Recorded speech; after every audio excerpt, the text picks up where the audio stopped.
sambandas or relationships, which is called neutrality, passive adoration, servitorship, friendship, parenthood, conjugal love, comedy, compassion, fear, chivalry, ghastliness, wonder, and devastation. He is the supreme attractive form, and by his universal and transcendental attractive features, he has captivated all the gopis, headed by Taraka, Palika, Shama, Lalita, and ultimately Srimati Radharani. Let his Lordship's grace be on us so that there may not be any hindrance in the execution of the duty of writing the nectar of devotion, impelled by his divine grace, Srimad Bhaktisiddhanta Saraswati Goswami Prabhupada.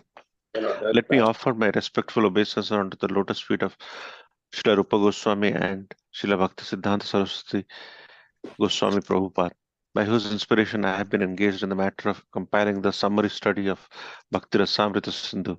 This is the sublime science of devotional service as propounded by Sri Chaitanya Mahaprabhu, who appeared 500 years ago in West Bengal, India, to propagate the movement of Krishna consciousness. Srila Rupa Goswami begins his work by offering his respectful obeisances on to Sanatana Goswami, who is his elder brother and spiritual master, and he prays that Bhakti Rasamrita Sindhu may be very pleasing to him. He further prays that by residing in the ocean of nectar, Sri Sanatana Goswami may always feel transcendental pleasure in the service of Radha and Krishna. Let us offer our respectful obeisances to all the great devotees and acharyas, holy teachers, who are compared to the sharks in the great ocean of nectar and do not care for the various rivers of liberation.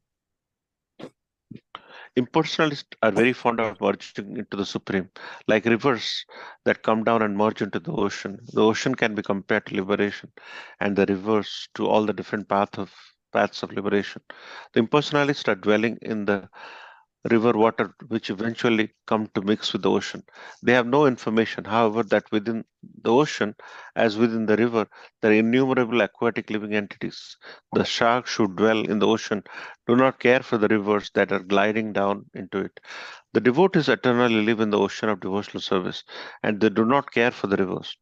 In other words, those who are pure devotees always remain in the ocean of transcendental loving service to the Lord and have no business with the other processes, which are compared to the rivers that only gradually come to the ocean. Srila Rupa Goswami prays to his spiritual master Srila Sanatana Goswami for the perfection of Bhakti Rasamrita Sindhu, the ocean of pure nectar of devotional service, from the augmentative logician who unnecessarily meddled the science of service to the Lord. He compares their arguments and logic to volcanic eruption in the midst of the ocean. In the midst of the ocean, volcanic eruption can do very little harm. And similarly, those who are against devotional service to the Lord and who put forward many philosophical theses about the ultimate transcendental realization cannot disturb the great ocean of devotional service. The author of Bhakti Rasamrita Sindhu, Srila Rupa Goswami, very humbly admits that he is just trying to spread Krishna consciousness all over the world. Although he humbly thinks himself unfit for this work, that should be the attitude of all preachers of the Krishna conscious movement, following the footsteps of Srila Rupa Goswami. I'll read the last 2 pages, Prabhu and Mataji.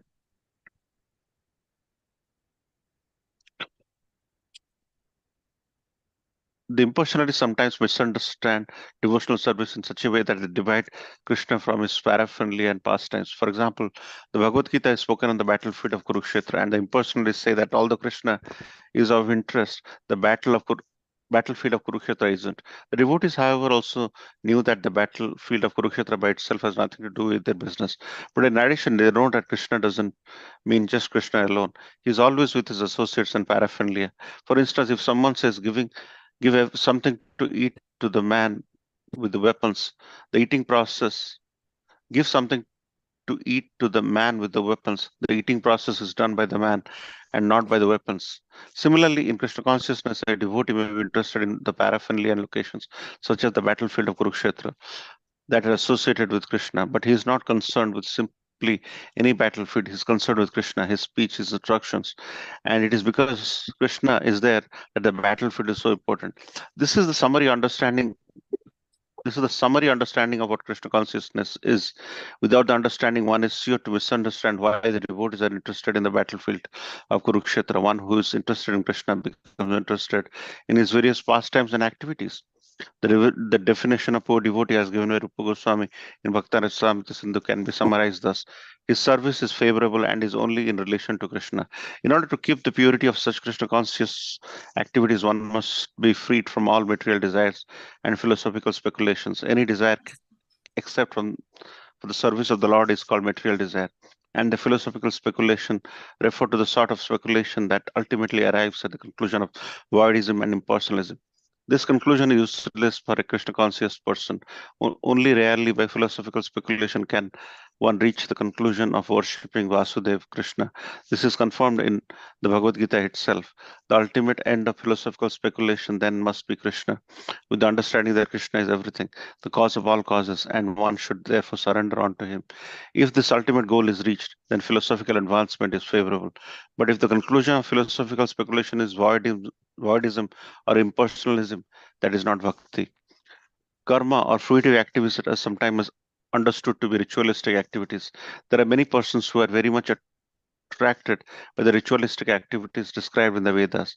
But if one becomes attracted simply to ritualistic activities without understanding Krishna, his activities are unfavorable to Krishna consciousness. Actually, Krishna consciousness can be based simply on hearing, chanting, remembering, etc., described in the Srimad Bhagavatam as nine different processes, beside which everything done is unfavorable to Krishna consciousness.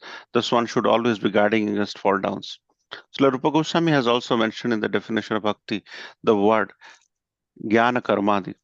This karma, the fruitive work, consists of activities that are unable to help one attain to pure devotional service. Many forms of so-called renunciation are also not favorable in Krishna conscious devotional service. Srila Rupa Goswami has also quoted a definition from the Narada Pancharatra as follows: one should be free from all material designations, and by Krishna consciousness must be cleansed of all material contamination. One should be restored to his pure identity, in which he engages his senses in the service of the proprietor of the senses. So when so when our senses are engaged for the actual proprietor of the senses, that is called devotional service. In our conditions that our senses are engaged in serving these bodily demands, when the same senses are engaged in executing the order of Krishna, our activities are called bhakti. As long as one identifies himself as belonging to a certain family, a certain society, or a certain person, he is said to be covered with designation. When one is fully aware that he doesn't belong to any family, society, or country, but is eternally related to Krishna, he then realizes that his energy should be employed not in the interest of the so-called family, society, and country, but in the interest of Krishna. This is the purity of purpose and platform of pure devotional service in Krishna consciousness.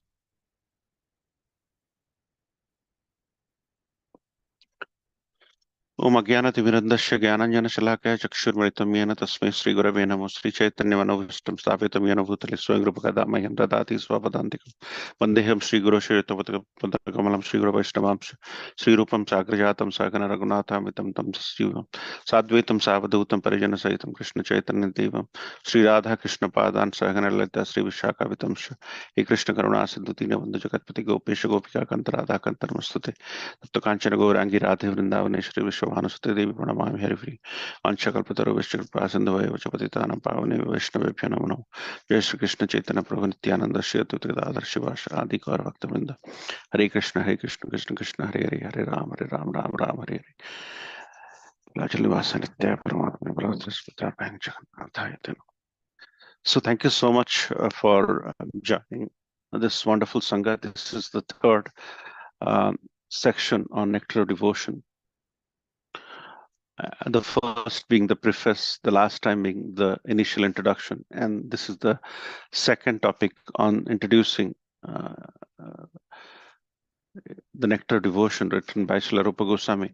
We're very fortunate to hear and discuss about the nectar of devotion, because in Prayag with Chaitanya Mahaprabhu, Srila Rupa Goswami spent 10 days to really describe and discuss what should the law book of devotion be. Most of the time, what happens is whenever we deal with certain things in our day-to-day life, in traffic or in taxes or wherever, there's a law book for everything. And the real law book of devotion, as we know, and what is called bhakti is described in beautiful verses. However, when Bhakti Rasamrita Sindhu was written by Srila Rupa Goswami, Srila Rupa Goswami took more than 2000 verses in writing, and he has quoted from Bhagavad Gita, Srimad Bhagavatam, Chaitanya Charitamrita, and many different places. However, this is probably, when Srila Prabhupada translated Bhagavad Gita, he took the verse by verse, and explained to us. Srimad Bhagavatam, he did exactly that. He took canto by canto, chapter by chapter, verse by verse, and did the original Sanskrit, then transliteration of Sanskrit into English, then the synonyms, then the translation of the entire verse, and then the purport.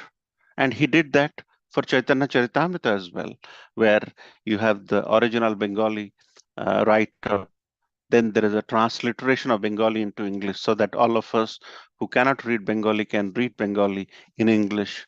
Then there was the word by word synonyms, then followed by the sentence translation of the entire verse, and then there is purport.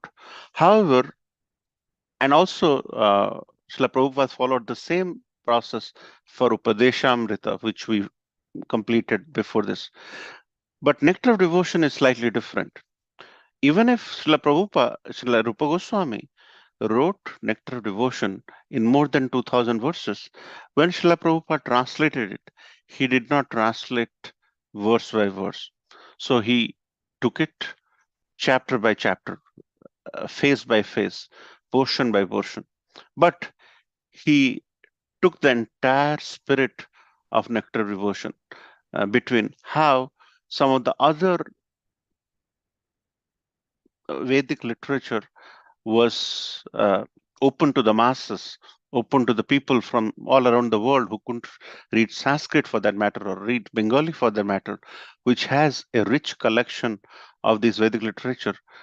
Nectar of Devotion is a presentation to us. The English Nectar of Devotion is a presentation to us in English. So when we read Srila Prabhupada's preface, introduction, different chapters, he has taken the entire spirit, the mood of Srila Rupa Goswami in perfecting, in explaining the process of devotion. So as you know, the nectar is see, whenever we eat fruit, right, we are eating the fruit for certain nectar, and not always the fruit has to have the nectar of sweetness. Some fruits are sour, some fruits are tangy, and there is a variety of nectar which emerges from the fruit, and that difference in the nectar makes the fruit interesting. And what is love for that matter? Love is the expression of relationship which can be conjugal, can be uh, Vatshalya, can be friendly, can be Dashya, or can be Shanta for that matter. So, different mellows are experienced by devotees when the relationship with the Supreme is established, and deriving different mellows and deriving different nectars. So when you look at different nectars and different mellows in devotion, and you do a permutation combination of it, you'll realize that the combination is endless. We can derive unlimited response from bhakti. Sometimes people cry after having darshan of the Lordship. Sometimes people uh, do nothing, but they will be doing everything. Sometimes there is no work. You'll see devotees just distributing water because he doesn't have any work with it, because the entire serving team has taken up the entire work.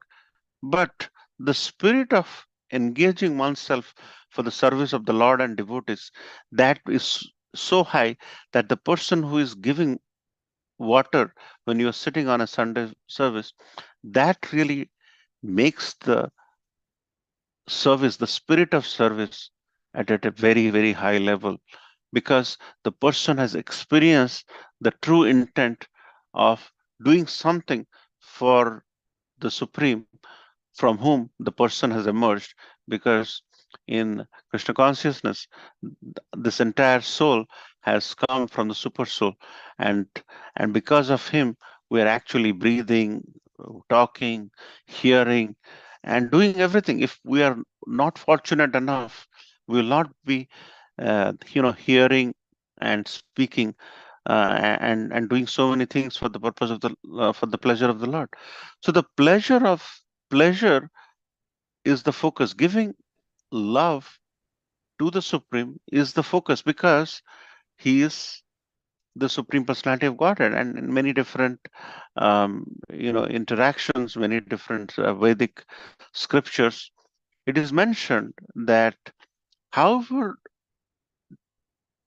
hard you try, but you do not understand the basic impression of the Supreme Personality of Godhead and you, and the relationship between Supreme Personality of God and you, then whatever else we end up doing, whether it is great karma or great jnana, it doesn't give us satisfaction, because we are inherently super souls. We are inherently spirit souls. We have come from the super soul. So as we are spiritual beings, we never ever derive pleasure forever in anything which is not spiritual.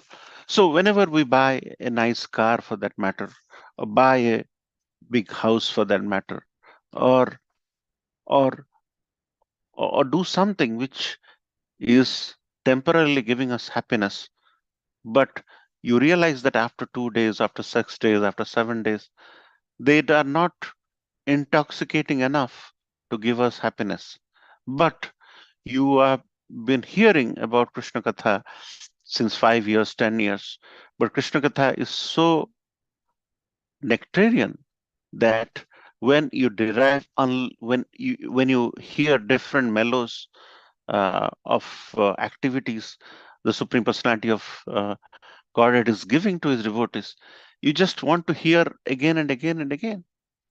And see, sometimes when you hear the Supreme Personality of Godhead speak, you need somebody to rationalize it, somebody to explain to it, somebody to uh, put it in the right context. That's why you need a guru. And then when you read Srimad Bhagavatam, which is a collection of various different services and what inspirations you draw from there, you take it to a more closer level. And then when you hear the activities of the Lord and Chaitanya Mahaprabhu explained to you by Krishnadas Kaviraj Goswami, where he goes out of the way to come up with theories and treatises to explain to us that the Supreme Personality of Godhead is, and that, and only going after him is the only success we have in life. Everything else we deal with is insignificant. And in place of bhakti, how the liberation is insignificant, how karma is insignificant, how jnana is insignificant, you realize that these are the acharyas because of whom we really want to understand bhakti and derive pleasure. And I have not, I have read very little. Even people who have read Chaitanya Bhagavat, they say it is even more. It gives them a more mellows, more informal way of loving the Supreme Personality of Godhead.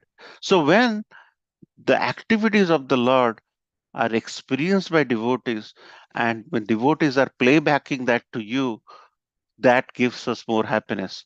Krishna speaking himself, Bhagavad Gita. About Krishna spoken by Vyasadeva, Srimad Bhagavatam. About Krishna's devotees spoken by another devotee, Krishnadas Kaviraj Goswami, Chaitanya Charitamrita, even more pleasurable. And then so on and so forth. So when you hear in the temple the reflection of devotees, realization of devotees about their interaction with the Supreme, it is even more assuring in this world of quarrel and hypocrisy that there is connection which is getting established by the Supreme Personality of Godhead again and again through the dreams people have, through the pastimes people go through, and that takes us to different levels. So when the personalization of devotion is experienced and presented back to us, it is the topmost ecstatic symptom we can ever think of. That's the reason why when Srila Prabhupada came here and he was among a group of devotees who had no knowledge for that matter in 1965, 66 about Krishna consciousness, when their innate feelings, the spirit soul ability got connected to the Supreme Personality of Godhead, the kind of happiness they underwent. They underwent so much of happiness that they left their parents, they left everything, they left college and joined Srila Prabhupada. And the kind, so in order to get rid of those material desires in going to a college or whatever they got rid of, is so significant that these devotees who were indulging in all kind of unregulated activities and they eventually become regulated, and today they have cleansed themselves or generations and generation of anarthas, and they are, because bhakti over a period of time gives us a big motivation to survive, which others, for example the jnana and karma, they are also yogic principles, they are jnana yoga and karma yoga principles. So the personalized devotional aspects which get us close to Supreme has to be experienced, and one who experiences that is is very lucky. And for that matter, the law book has been the Nectar of Devotion, written by Srila Rupa Goswami. So when Srimati Radharani used to exhibit the conjugal love for this Lord Krishna, there was a very unique experience which was experienced by the gopis and Srimati Radharani, and then Mother Yashoda experiencing a parental love when she was feeding Lalla, and that pastime we just completed in the month of Kartik, which left us 2 days back, and we'll get association of Kartik next year, hopefully.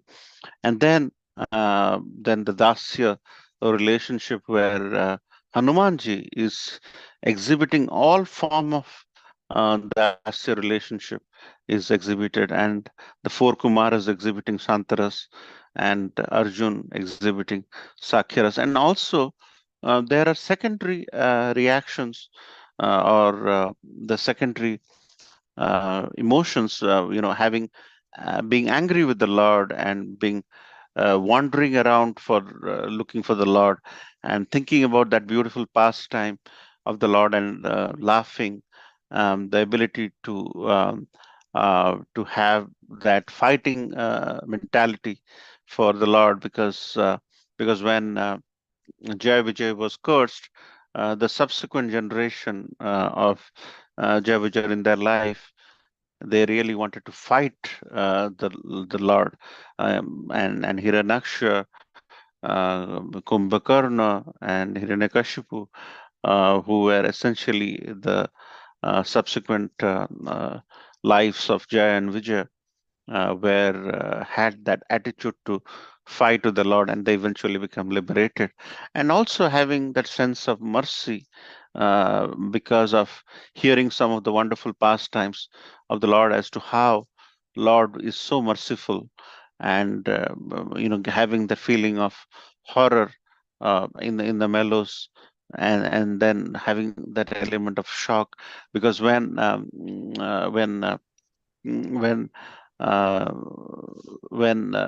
Nanda Baba and uh, when Nanda Baba um, stayed back and Krishna uh, went to uh, went to Mathura and other places.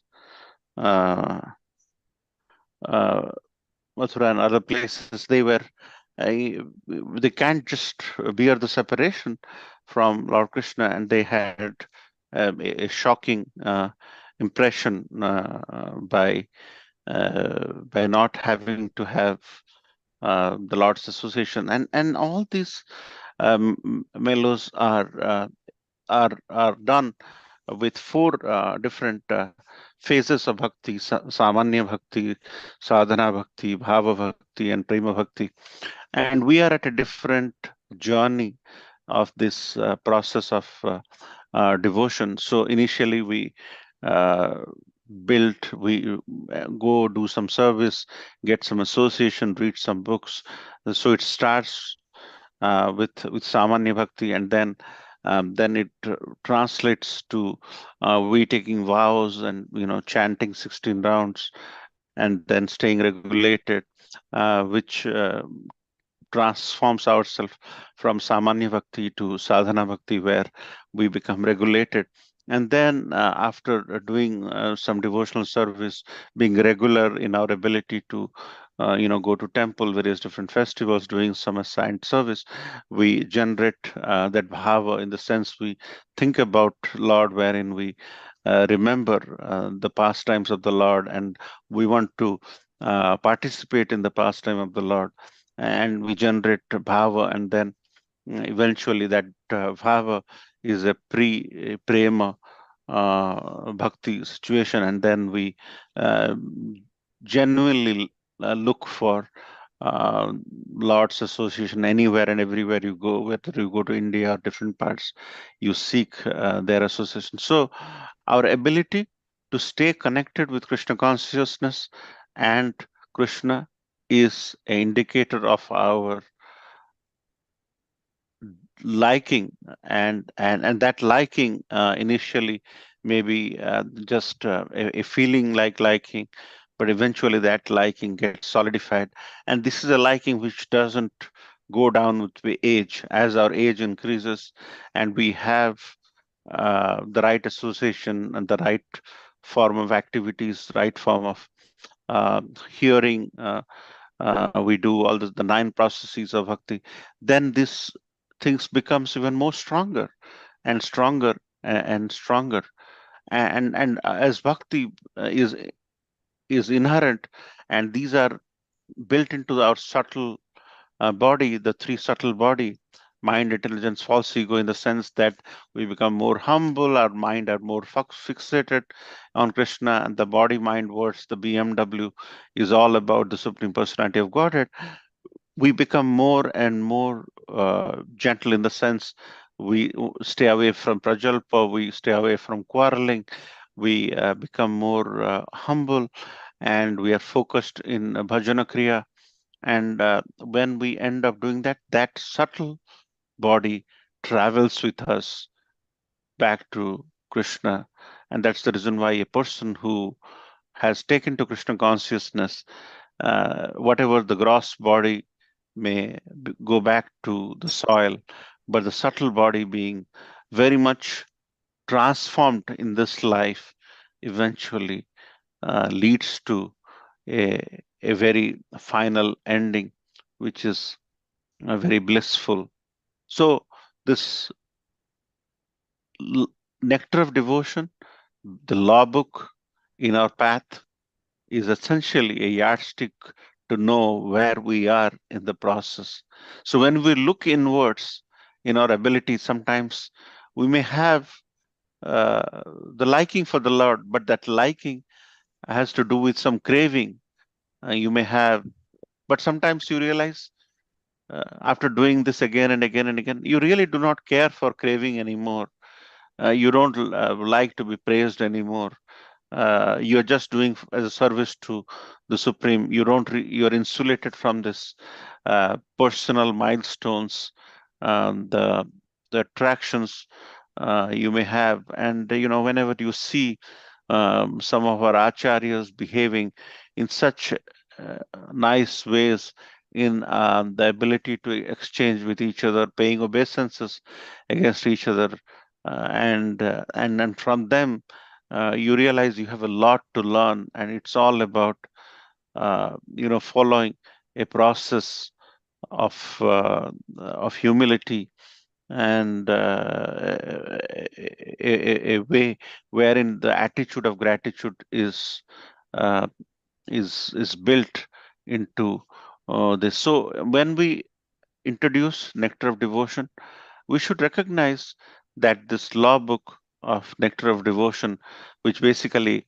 talks about different mellows and different activities, is there's some pictures how Chaitanya Mahaprabhu spoke about the initial guidelines to Rupa Goswami, which culminated into the making of this wonderful book.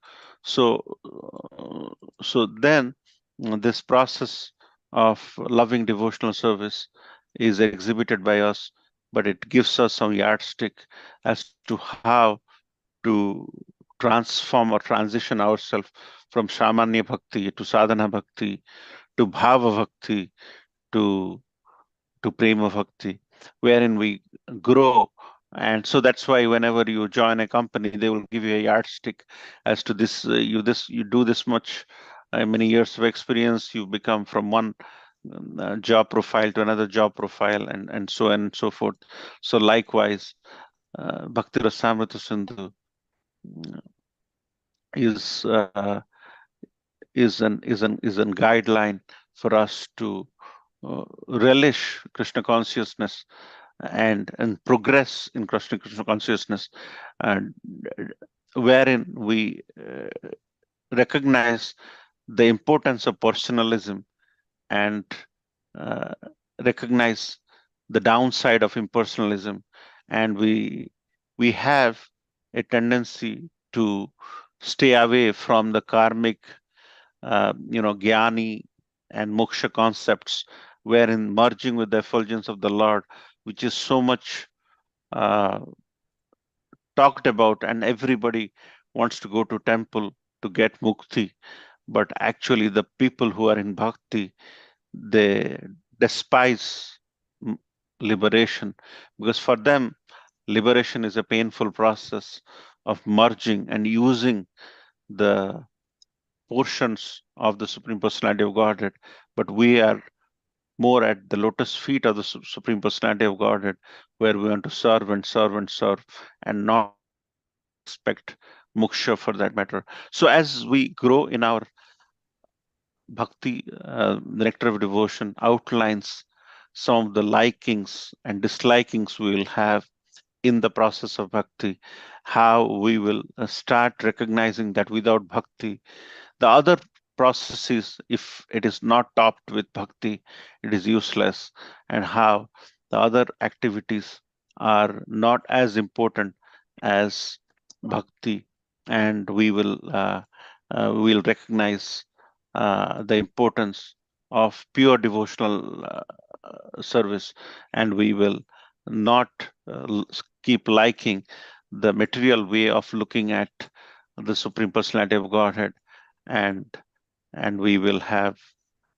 true bliss by uh, interacting with the Supreme Personality of Godhead, knowing very well that we are making progress, and the yardstick of progress is in front of us. We can summarize in a different way by uh, talking about some of the pastimes of the Lord. But when we think about these personal experiences given by Krishnadas Kaviraj Goswami in Chaitanya Charitamrita, or Srila Rupa Goswami in Bhakti Rasamrita Sindhu or Upadeshamrita, these personal experiences were narrated through a law book which is written 500 years ago, not thousands of years ago, like uh, Vyasadeva wrote Srimad Bhagavatam. It becomes more realistic and more palatable because it provides a Kali Yuga guideline law book for us to progress in Krishna consciousness, and it is more apparent. This doesn't mean the words spoken by the Supreme Personality of Godhead and Vyasadeva and Bhagavad Gita and Srimad Bhagavatam, respectively, are no less. They're up there. That is something to uh, follow the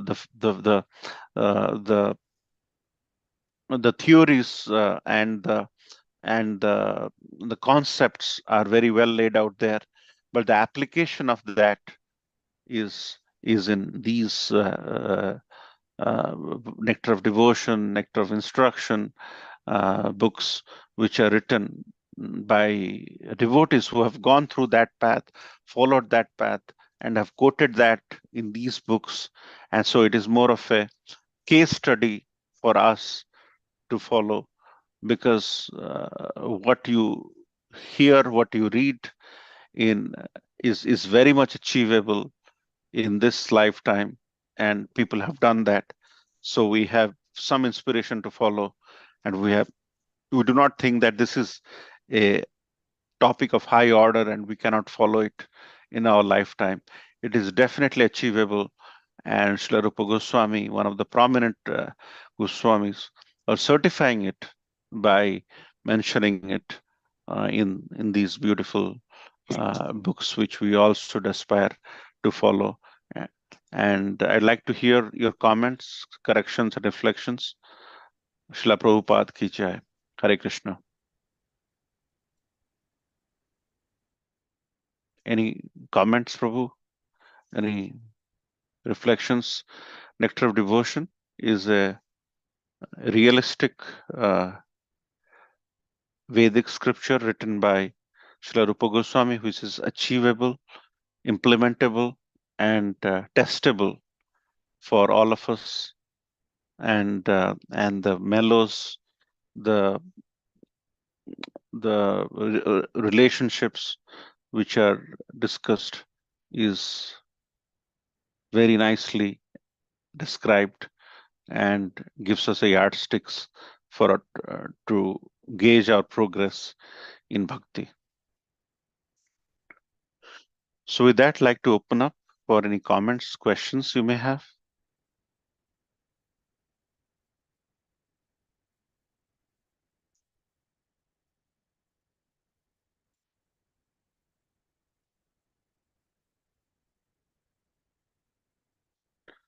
Next, we'll be moving to probably different chapters or maybe introduction. We'll spend more time, because once Nectar of Devotion talks about the detailed yardsticks of one such sub-chapter within Nectar of Devotion is how to repose faith in personalism, in understanding that the Lord is a person. And there is another sub chapter wherein there is a characteristic wherein we should, we as bhaktas, we as devotees, why for us liberation is a very insignificant thing. So these aspects of bhakti, and these are qualities which devotees imbibe over a period of time of serving and serving and serving.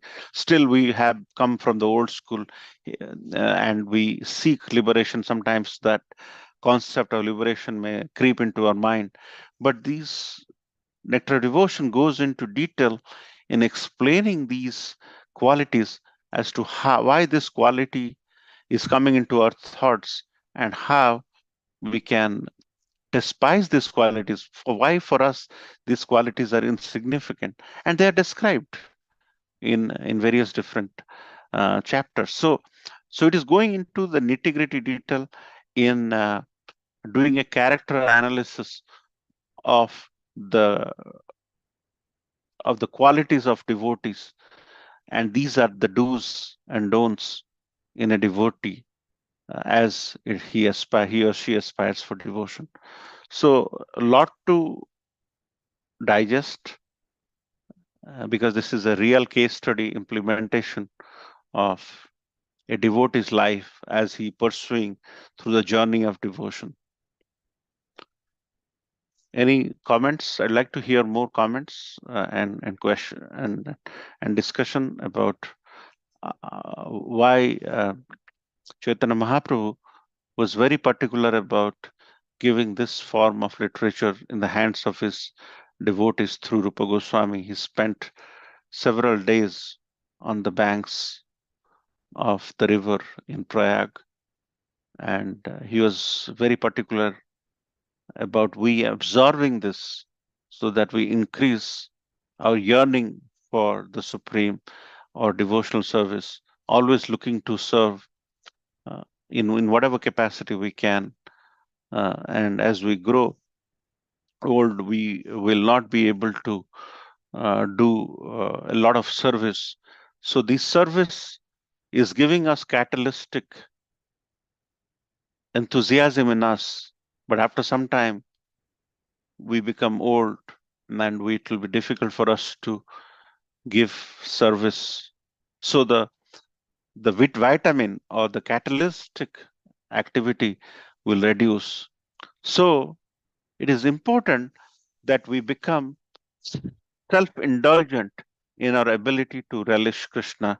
What I mean by that is read more. When you become uh, 60 years old, 70 years old, it will be very difficult to dance in kirtan, the kind of exuberance you are getting, because your knees will give up. Your so many things will give up. So, but Krishna consciousness is a very complete process, and there is a and Krishna is multidimensional. So his books, for example, are full of nectar, for that matter.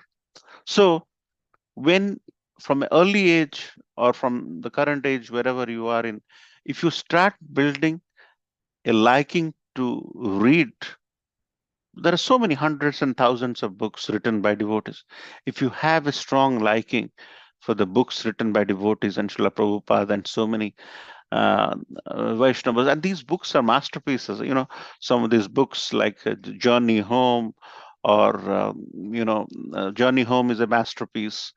There's a book by Madhavananda Prabhu, When Good Fortune Arises. If you read that book, you can finish that book in one night, 400 pages of books.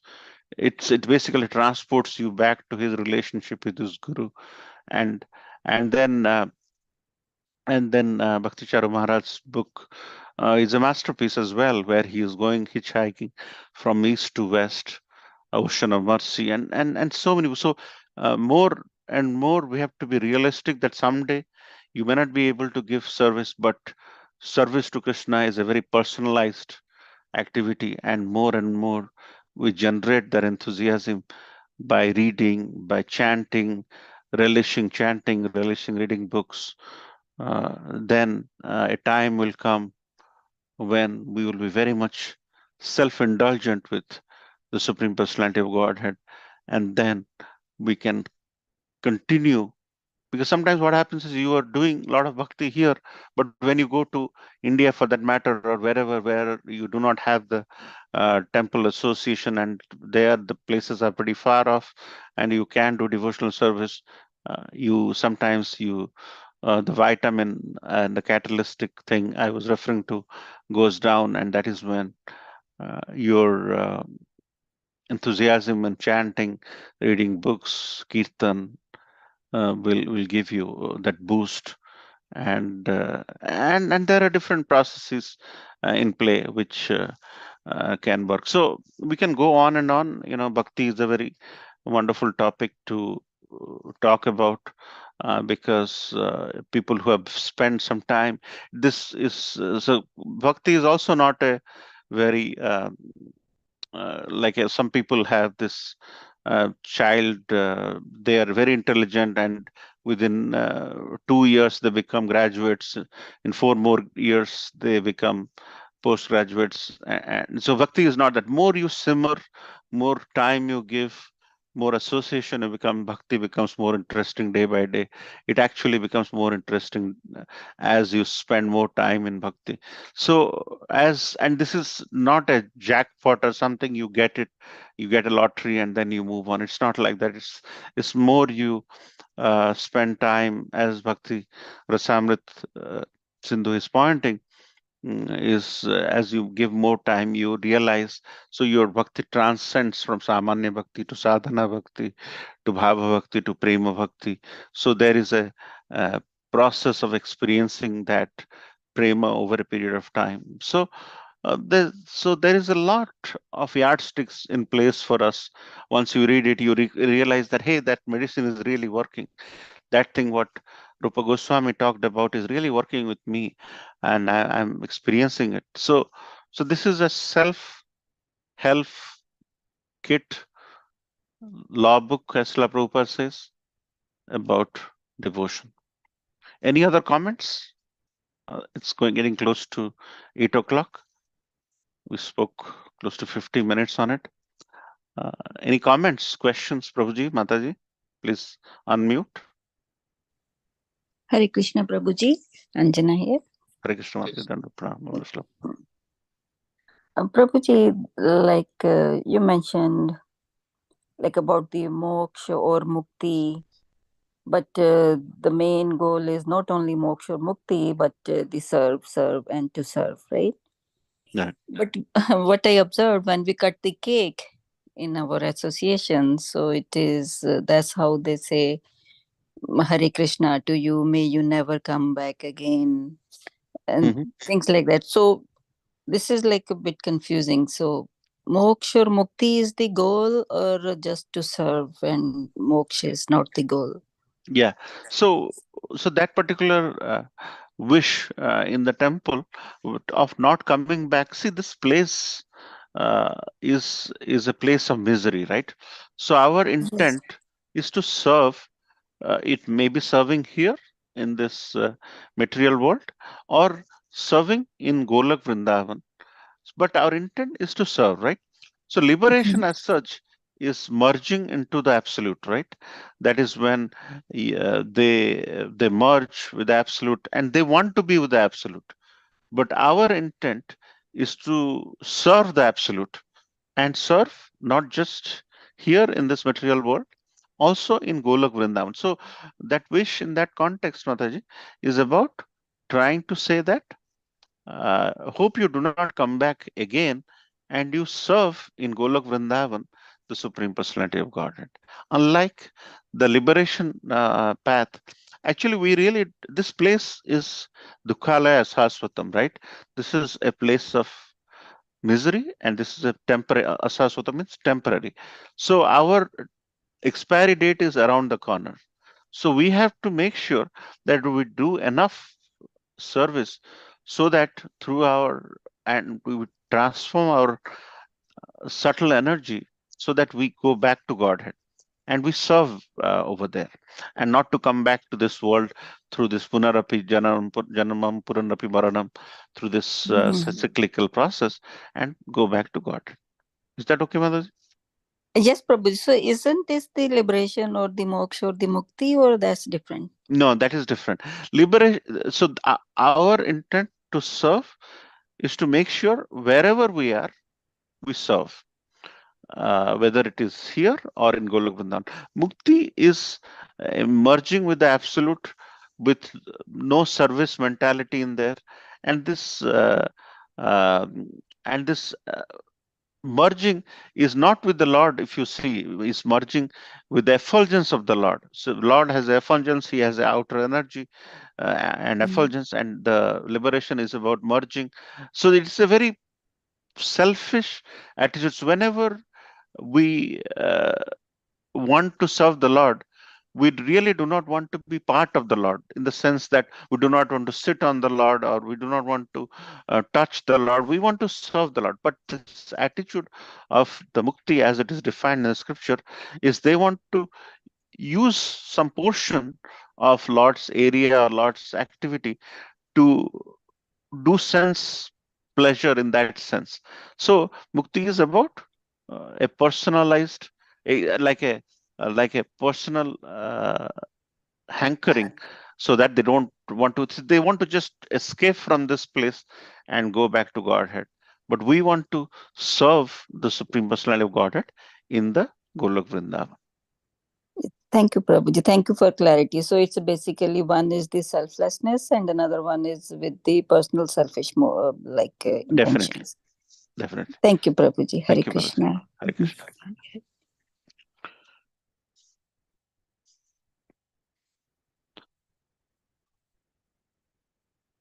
anything anybody wants to share about their experiences on devotion?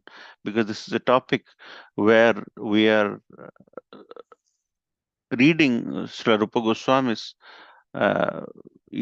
mellows, exhibits of devotion as to when devotees are devoted, for that matter, when Mirabai was fully devoted, she was totally seeing Krishna everywhere. And likewise, uh, you know, Tulsidas or Shurdas for that matter, they exhibited, Sanatan Goswami for that matter, exhibited that pastime um, when the merchant came on Yamuna and his ship got stuck, and what a transformation that pastime can tell us. So, based on how you have been serving, is there any highs or lows for that matter you would like to share about devotional activity you have done, which you would like to share?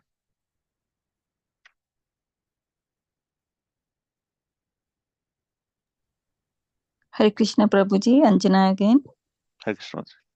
Yes, Prabhuji. Devotion, definitely, yes, this is the, like, what we can see from my observation or from even the other devotees' observation. The best, the pleasure is only from devotion.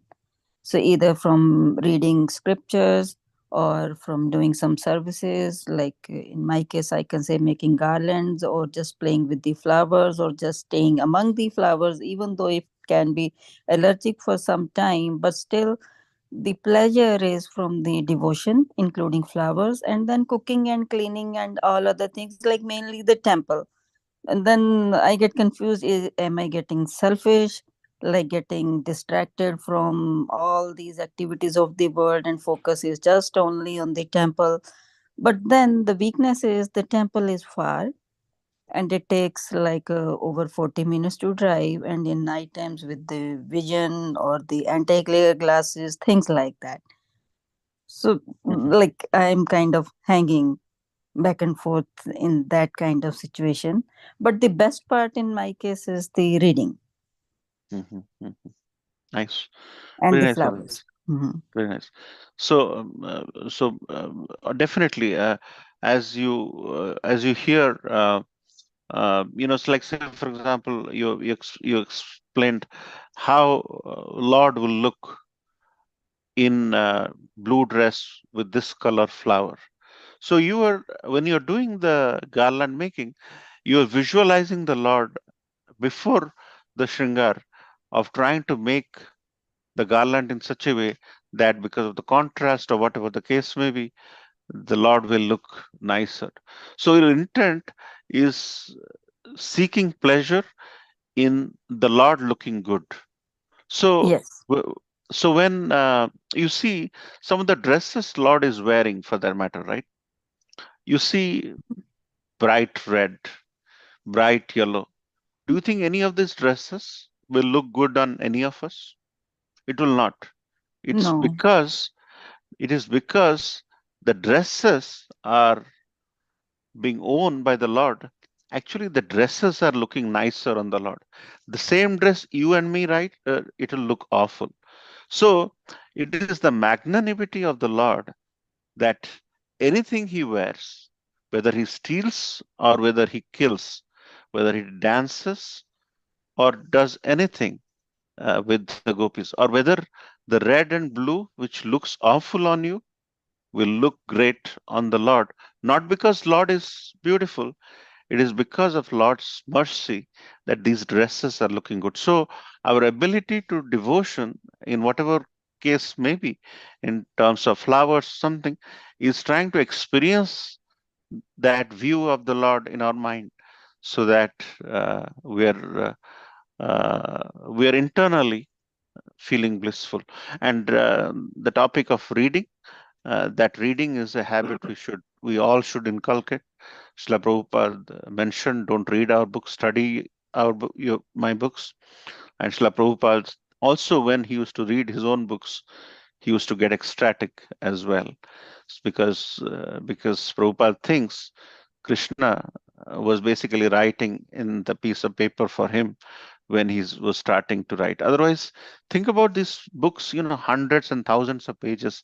It's not possible to be done by a 65, 70-year-old person. So it's unthinkable, actually, the kind of books Srila Prabhupada has written. So reading those books and doing any service with the intent that it will please the Supreme goes a long way in our ability to foster bhakti. So thank you for sharing that, Masid. Thank you, Prabhuji. Thank you so much. Hare Krishna. Hare Krishna. Any other comment, or we'll end here?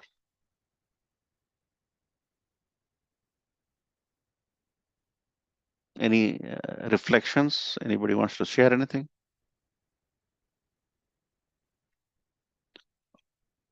Or did you all miss the month of Kartik? For 30 days, you kept on offering diyas and singing Chatavrata Muni's Damodar Ashtakam for Yashoda Damodar, Radha Damodar. You must be missing it, right? But Lord says for him, Margasir is the number one. Lord didn't say Kartik is number one for him. In Bhagavad Gita, he says, of all the months, I am Margasir. And this month is Margasir month. So don't lose any enthusiasm. Margasir is one of the most pious months, Bhagavad Gita. He says that of all the months of the rivers, I am the Ganges, and of the months, I am Margasir. So you are in Margasir month. Very, very likable by the Supreme Personality of Godhead. And as we hear more of Krishna consciousness talked about in these books, we will hopefully make our life more sublime in days to come. So, Simeswar Prabhu, if you want to end, take it away. You can end here. It's already 8:10. Thank you so much, Prabhuji, for a nice class. So, Dear devotees, anything else you want to add, or any other questions or comments or any other reflections? This is we are going to start the first chapter of Nectar of Devotion tomorrow. So there are benefits of the pure devotional service. We are going to cover that tomorrow. Before that, when we get into the more details or go deep into the ocean of this nectar of Bhakti Rasamrita Sindhu, the ocean of this devotion. If anybody has anything to add or any other questions or comments or concerns, please go ahead before we conclude. Hare Krishna, Prabhu. Very nice class. Thank you so much. Hare Krishna. thank you so much, Prabhu, for your comments. Srila Prabhupada ki jai. Anybody else? Hare Krishna Prabhu, Dandavat Pranam, Hema Jagannath Prabhu. Very nice class. So Prabhu, my question is that Bhakti Rasamrita Sindhu is related to Raganuga Bhakti or just pure Bhakti? Just we are doing the whatever the Bhakti, the first stage we are doing right now. It is so. What is? Can you describe a little bit about it? So it is related to all forms of bhakti, and Raganuga bhakti is spontaneous bhakti, right? Yes. Prabhu, so spontaneous bhakti is something which is based on your background, your consciousness, your upbringing, your parentage. So Raganuga bhakti is there in a pristine environment, and it is not predetermined, but we believe in Vaidhi Bhakti. Vaidhi Bhakti means there is a process to it. So we have a process. Wake up early in the morning, clean yourself, chant 16 rounds, uh, no meat eating, no intoxication, no gambling, no illicit sex, regulated. So as you become regulated, then your love increases vaidhi means process, and then that transforms into ecstatic symptoms. Starting to think that you will have ecstatic thing. Like there was a disciple who went to his teacher. The teacher said, chant. He says, no, when I get rid of all my anarthas, all my bad things, then I will chant. That will never arrive actually. We have to go into a process, and through the process, we develop one by one, and eventually we recognize symptoms. So all those Raganuga Bhakti is referred in Bhakti Rasamrita Sindhu, and it encompasses all kind of bhakti, as I was referring to. So Raganuga Bhakti included. Thinking that Raganuga Bhakti will come on day one will not happen because of so many reasons. And there is, so Krishna is the seed giving father of everyone. He is the Aham Bija Pradapita, right? So he did not discriminate between somebody to have ecstatic symptom and somebody not to have ecstatic symptom. It's just a state of mind. And some people catch some maths problems easily, some don't. So there is nothing to be feel shy or bad about. Raganuga Bhakti will appear. You'll feel the missing of things when you don't chant, and it is a process. We will get there. Is that okay, Prabhu? Yes, Prabhu. So nicely you describe very much. Hare So, Krishna. so Hare Krishna, Prabhu. Dandavat Pranam. Hare Krishna. So Thank you. this Bhakti Rasamrita Sindhu is the dealing all type of bhakti already. All type of bhakti. Okay, All okay, type of bhakti. okay. And yes, definitely you are mentioning that. Definitely, we are the primary stage, so we need the Vedic bhakti first. Yeah. We all are. That includes me Yes. as well. We are in a very we are relishing it actually. When you think about the paraphernalia of the Lord or prasad of the Lord, we are relishing it, isn't it? That's why Yes. Sundays we see 400 people lining up to have prasadam. So we are relishing it. It was so rainy this Sunday. We had more than 200, 300 people who came for Kartik Purnima. There must be some relishment. So even Vaidhi Bhakti has tremendous benefit. Thinking that means we will hit a sixer on day one in a practice match is unthinkable actually. So let's spend some time, give some time, and someday we will hit sixer. But at the moment, more and more we follow, get association, and follow the process. It will be nice. And even if we don't hit a sixer, but this experience of being with the devotees and experiencing Krishna Prasadam, Krishna Katha, Krishna Kirtan is so powerful that it is going to benefit us anyway. Is that okay, Prabhu? Yes, Prabhu, this is very nice. Yes, Prabhu, beautifully displayed these things. Yes, definitely, I agree with you, Prabhu, totally. Thank you. Dandavat Dandavat Pranam. Pranam. Yeah, thank you so much, dear devotees. So let's conclude today's session. Let's pray together. Vancha kalpatarupasya vasandabhyevacha Adidana pavanebhyo Vaishnavebhyo namo namaha Vaishnavanta ki jai. Gandharaj Upadesh Bhakti Rasa Sindhu jai. Jai. Larupa Goswami Prabhupada ki jai. Jai. Rupa jai. Nanda Gaudi Vaishnavanta ki jai. Gaura Premanande Hari Hari. Thank you. Thank you. Thank you Thank so you much. so much, Prabhuji.